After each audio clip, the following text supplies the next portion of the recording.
Hey everybody, welcome back to Retirement Clarity Radio. I am your host, Scott Newhouse. Thank you for joining me. I am in an especially good mood today. My football team, the USC Trojans, we just hired probably the best, second best college football coach, Lincoln Riley, to head our team, which has had inept, terrible coaches for the last decade. So if you feel like I am just extra jubilant today, you are absolutely correct.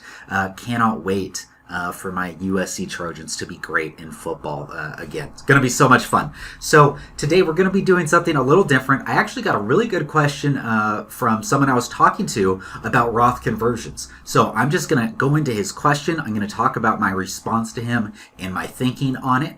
And that's pretty much going to be today's episode. So again, about Roth Conversions. And before we get into the question that this gentleman asked me, let me just explain really broadly what a Roth conversion is. We obviously have three main tax buckets in the tax code. We have our taxable accounts, we have our tax deferred accounts, and then we have our tax-free accounts.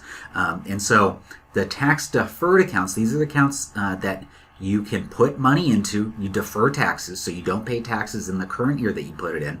Throw it into this account, get it invested. It grows tax deferred each and every year, and then when you take it out, you pay ordinary income on that money. So what a Roth conversion is you take that tax deferred account money and you move it over into the tax-free bucket. And so the reason why you do this is because essentially when you move from tax deferred to tax free, you lock in the current tax rates that you pay on whatever you move over. You lock in that tax rate, put it in the tax free bucket, then it's going to grow, tax free in the tax free account. And then when you distribute it, as long as you follow all the rules, and I'm not going to get into all the rules, but if you follow all the rules, then you get to distribute it tax free as well. So you lock in the tax rates that we have right now, put in the tax free bucket, and then you don't have to worry about taxes or RMDs in that account ever again. So that's why you would do a Roth conversion, or at least consider it. I think Roth conversions are really important to consider. They're not for everyone, and I honestly don't recommend it to every single client that I work with because everyone's specific circumstances are really different, and sometimes there's just not a reason or a need to do a Roth conversion. So that's the high level of what a Roth conversion is. If you have not read my book, The Retirement Tax Bomb, you should go to freeretirementbooks.com, freeretirementbooks.com, and then of all the books that I've written, that'll be one of the options. You just click on the link, download it, and then you can get a free PDF copy there, freeretirementbooks.com. So let's get into this question that this gentleman asked me. And again, the question's not going to be appropriate for everyone, but I want to give you some insights into how I think about this in terms of, should we do Roth conversions? And the question specifically is, should we do a giant, massive Roth conversion all in 1 year? And then I'll go into the specific question right now. So and this is coming from the gentleman I was speaking to. He said, I have a large standard IRA, over 4.6 million in the, IRA, and I don't need the income from the RMDs, which this year was around 213,000. He and his wife are both in their 70s, and they are at the higher end of the 24% tax bracket and have assets outside of the IRAs to live on. And this is the crux of his question. With tax rates most likely going up and possible future restrictions on Roth conversions, would you recommend doing it all this year and incurring a tax bill of approximately 1.6 million? Or is there some kind of sweet spot for doing some, if not all? Okay, and that's the crux of his question. I've got, looks like 5 points that I want to make in response to this question. I'll give you the really short answer up front. I don't love the idea of doing everything at once, especially in terms of these Roth conversions. And the 5 reasons are going to kind of explain why that is. And I should also mention, even if you don't have, over $4 million in your IRAs, I think you can still get some value in this episode by thinking about, does it make sense to do all my Roth conversions at once, or should I spread it out over time? In this specific circumstance, I don't think it makes a lot of sense to do it all at once. And here's why. The first reason why is we have 5 more tax years of the Trump tax cuts. So President Trump signed into law the Tax Cuts and Jobs Act in December of 2017 it was. And so those tax cuts for individuals went into effect from 2018 until the end of 2025. And what that means is in 2026, we're going to revert back to the old tax rates, which were higher starting in tax year 2026. But that still leaves us a window of 5 years of these lower tax cuts that are current law as we speak right now, as I record this in late November of 2021. So that's one thing that we really need to think about. We still have a window of these lower tax rates for us to plan off of. The second point that I have to make relates to what our current politicians are going to do. And the gentleman mentioned this in the question, which was, tax rates possibly going up. Obviously, we have the House and the Senate and a Democrat in the White House right now. So in my mind, sorry to get political, I know not everyone wants to hear all the political stuff. In my mind, I think the party that's more likely to raise taxes is the Democratic Party. Not really trying to knock them. I'm just, telling you what I feel like reality is, looking at our current political climate. However, we also have to look at, frankly, Democrats don't have big majorities in the House or the Senate. And so we really have to take that into consideration when we think about what are tax rates going to be in the next 5 years. Are they going to be able to increase taxes above what the tax rates are going to go back up to in 2026? And they really just don't have a lot of wiggle room in terms of the votes to enact big tax increases. So even if they wanted to, I don't think they have the votes right now as I see it. And then the third thing that we need to think about is that the current legislation that they're trying to pass, and again, I'm recording this in late November of 2021, so this may change, but they're trying to pass the Build Back Better law. And this is a law that has a lot of different things. I might go into this in more depth in a different episode if it passes. But right now, in that law that was passed in the House, that proposed law that was passed in the House, they are going to eliminate Roth conversions for high income earners earning over $400,000 starting in the year 2032. Now, it hasn't passed the Senate yet, and the Senate's got to vote on it. And then if the Senate votes on it and passes it, then they got to, navigate all the details with the House. And that has not happened yet.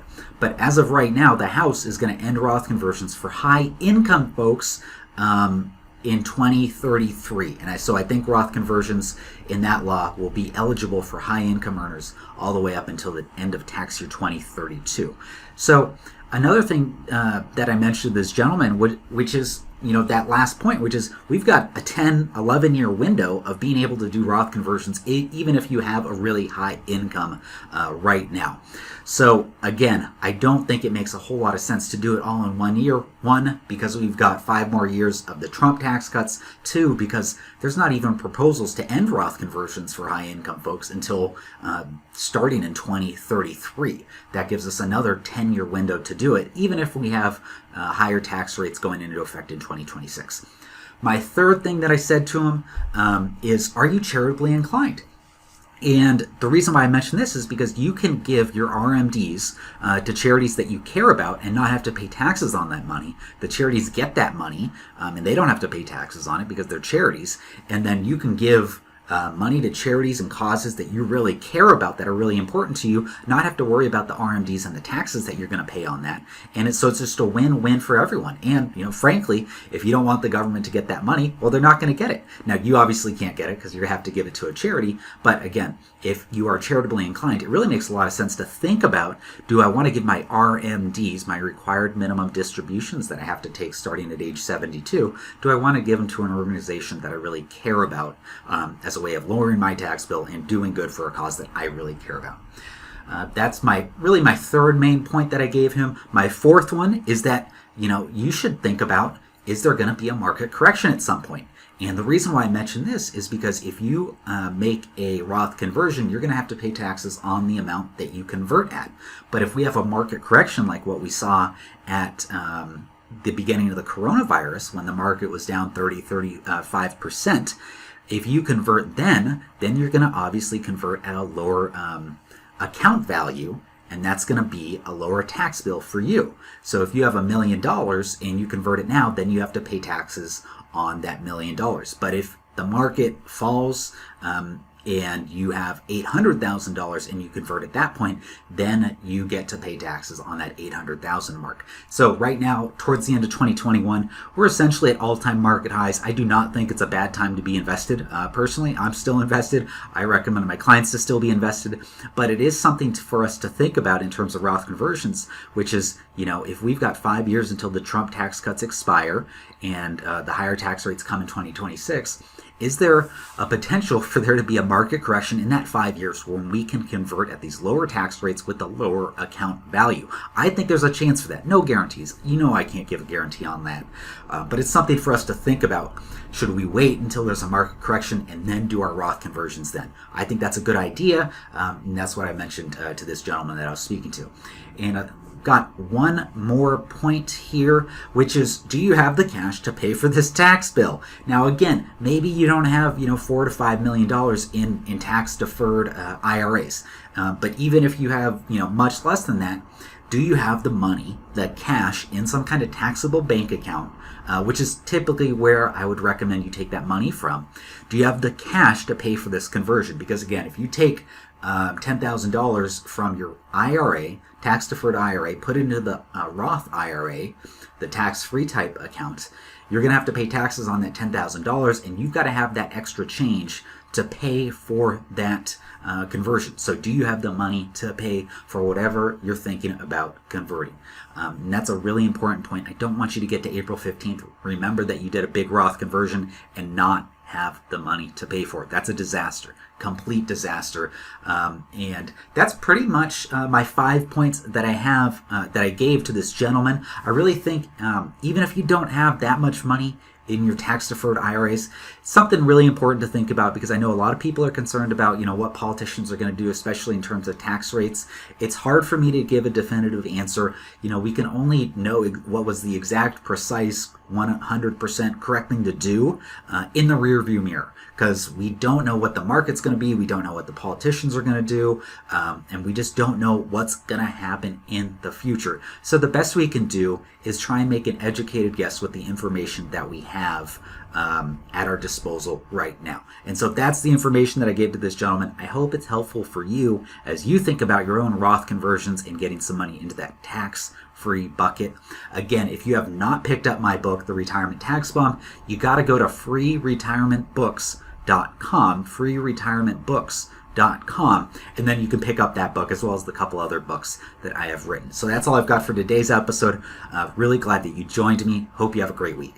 Bye, everybody. Thanks again for listening. As a reminder, you should consult with a financial advisor familiar with the specific circumstances of your unique financial situation before making any financial decisions. Nothing in this podcast is a solicitation for the sale or purchase of any securities. Any mentions of rate of return are hypothetical in nature and not a guarantee of future returns. Scott Newhouse, CFP, is an investment advisor representative of Forthright Finances, a California and Nevada registered investment advisor.